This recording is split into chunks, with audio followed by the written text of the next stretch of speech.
Hey, my name is Jade and you're watching the first episode of #Science at Home.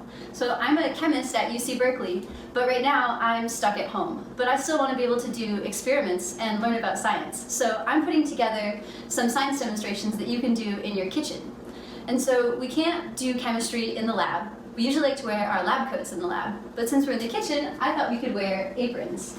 So if you want to do some science, grab a parent and an apron, and let's get started. So I mentioned that I'm a chemist at UC Berkeley, and you might be wondering, what is chemistry? So chemistry is the study of matter, and matter is everything around us. So matter can be a liquid, like this vinegar, or a solid, like this table, or a gas, like the air all around us.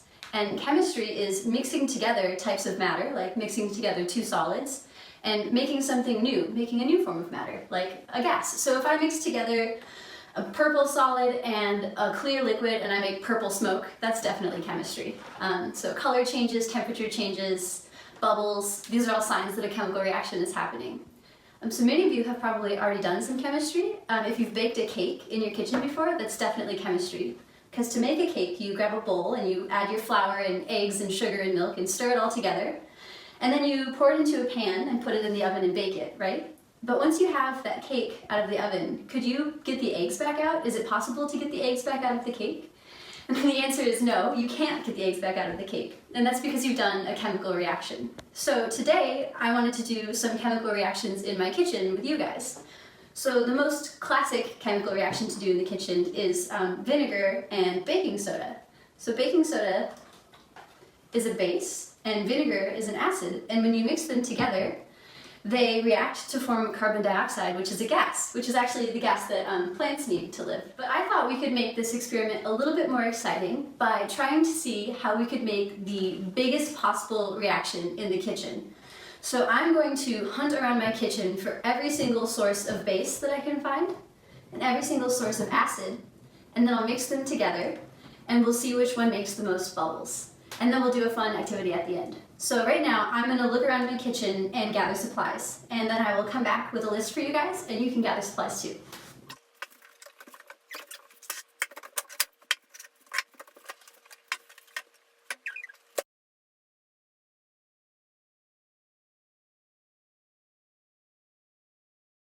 For starters, we have a lot of different acids to test, but only 2 bases to test. So I think what I should do first is decide which base is more reactive and then stick with that.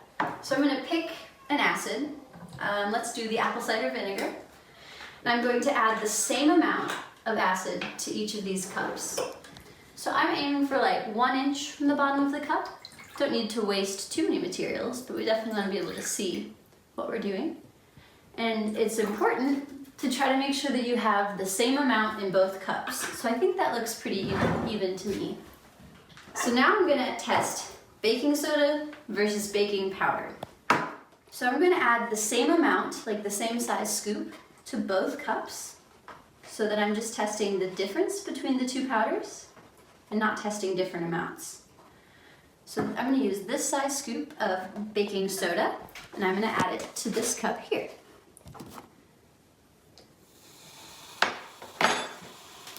All right, so I'm gonna mark how high on the glass the bubbles got as sort of a rough estimate of reactivity. All right, so that was the baking soda, so now let's test the baking powder in this glass. And again, we wanna use the same size of scoop. How's that look? About the same? Mm-hmm. All right.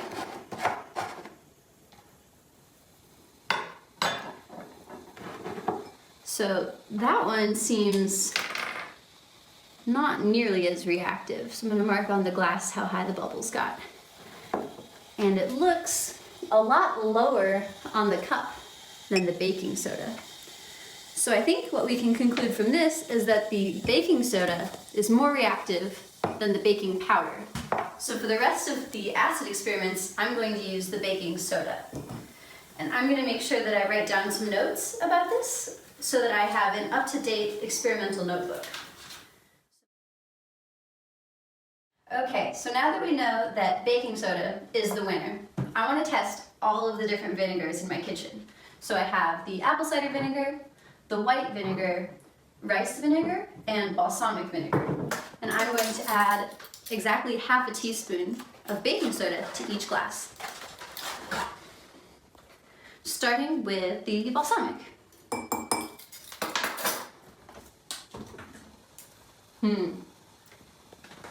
Not super reactive, so I'm gonna mark how high on the glass the bubbles went and try the rice vinegar. Okay, here we go. This one seems to be more reactive than the balsamic. The bubbles seem to be getting a little bit higher. Oh, definitely, they're still going. I made my mark too early. Very cool. That's a good one. It's still bubbling. It looks like the balsamic is actually going up higher too. These ones seem like they react maybe more slowly. Interesting. All right. But it looks like the rice vinegar is still higher than the balsamic. So now let's test the white vinegar.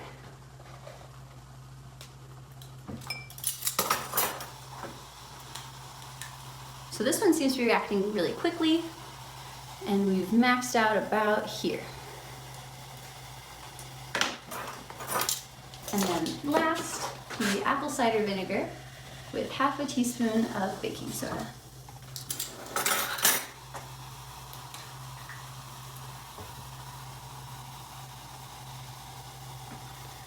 Okay, so let's compare.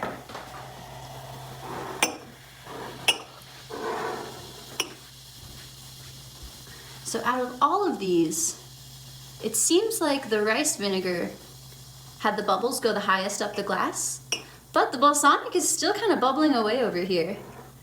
It got pretty close to the same height as the rice vinegar, but I think I'm gonna have to go ahead and say that the rice vinegar was the most reactive, especially because it reacted so quickly. So I think the rice vinegar is our winner for the vinegars. Okay, so now I want to test the fruit juices, and I think this one's going to be really exciting. So I've got some orange juice. It has medium pulp. I don't know if that's a factor that matters or not over here. And I have some 100% lemon juice from concentrate, so like a bottle of lemon juice. And then I have this lemon, which I'm going to juice.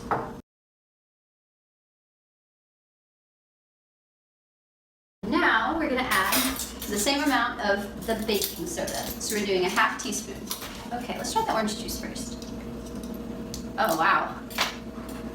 That was very anticlimactic. The orange juice seems to barely react.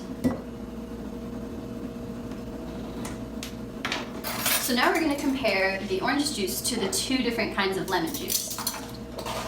Let's try the lemon juice from the bottle first.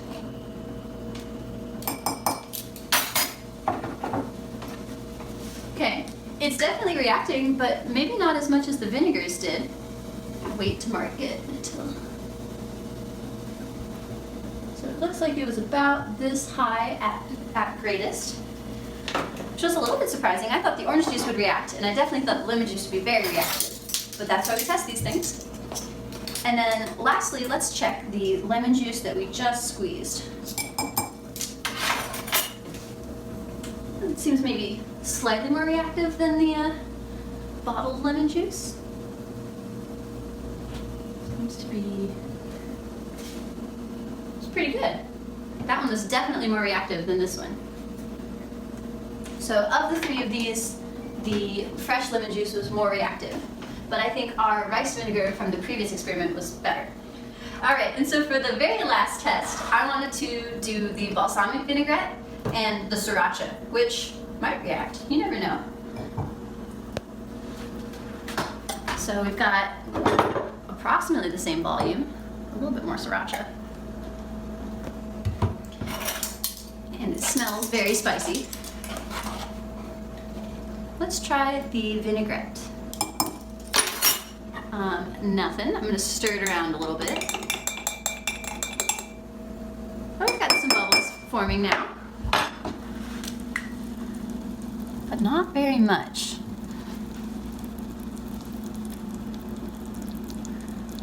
So the balsamic vinaigrette, which has vinegar in it, reacts, but the olive oil that's in here seems to be really slowing it down.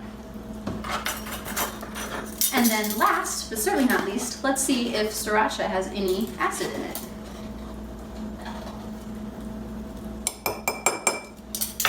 So nothing's happening. I'm gonna try to stir it in.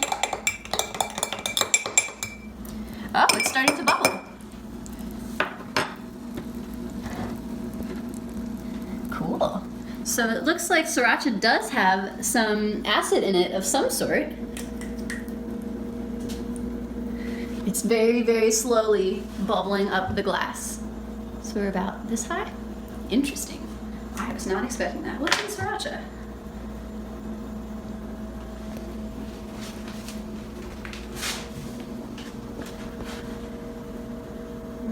Acetic acid. So sriracha has vinegar in it, and that's why it's bubbling. Cool. All right, so the sriracha did react, as did the balsamic, but I do think that our #1 winner is going to be the rice vinegar. So clear up your test glasses, make some notes in your notebook, and then join back in for the last part of the video.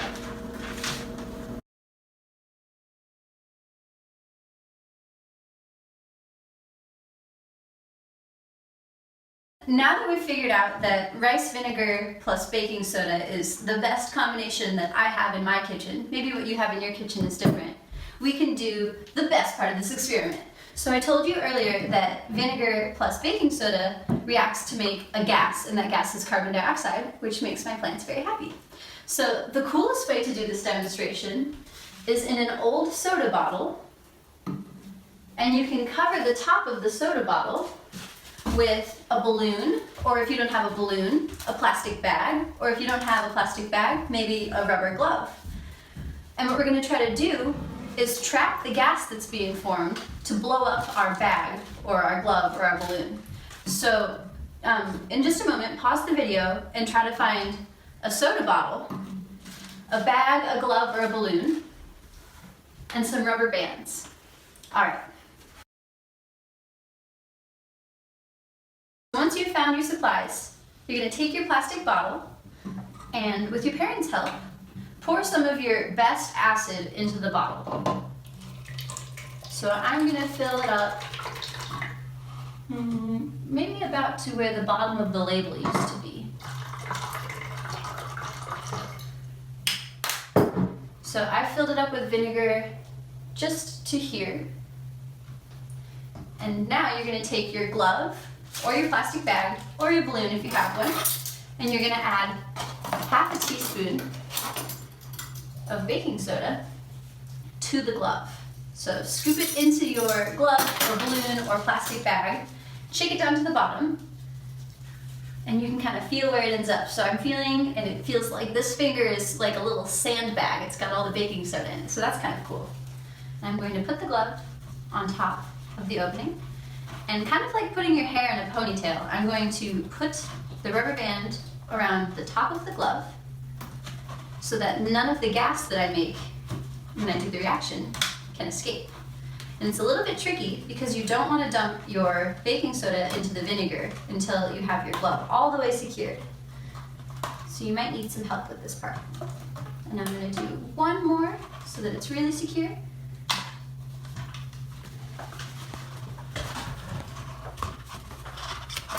Okay.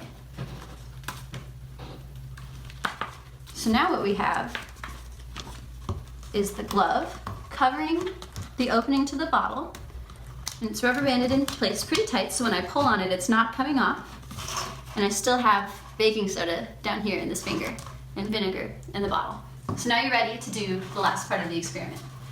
You're going to take the glove and lift it up so that the baking soda falls down into the vinegar, and hold the rubber band and watch what happens. Here we go.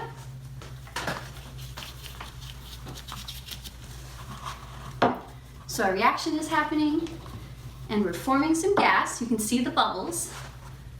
I'm going to swirl it around a little bit, and our glove is starting to blow up with the gas that we're making in our reaction. Can you guys see that? It's kind of starting to wave at you. Cool. So if you have a balloon, this is really fun. Maybe your balloon is blowing up. And if you have a plastic bag, your plastic bag is blowing up. So that's the coolest part of the experiment, is showing that when you mix together vinegar and baking soda, you make gas. And we know that there's gas in here because it's all trapped in the glove. So that is one of my favorite chemistry experiments, and I thought it was really fun to share it with you guys today. So I have some challenges for you. If you are a scientist watching this and you thought this was a lot of fun, I challenge you to make a hashtag Science at Home video and share it with all of the kids in your neighborhood. And if you're a kid watching this, I challenge you to see if you can make your glove blow up even bigger than I did, if you can find something more reactive than rice vinegar, or if you can do this in a different size container, what happens then? There are a lot of different things that you can test out with this experiment, and all you have to do is play around in your kitchen. So thanks for watching, and I'll see you guys again for the next video soon. Yeah, we did it! High five!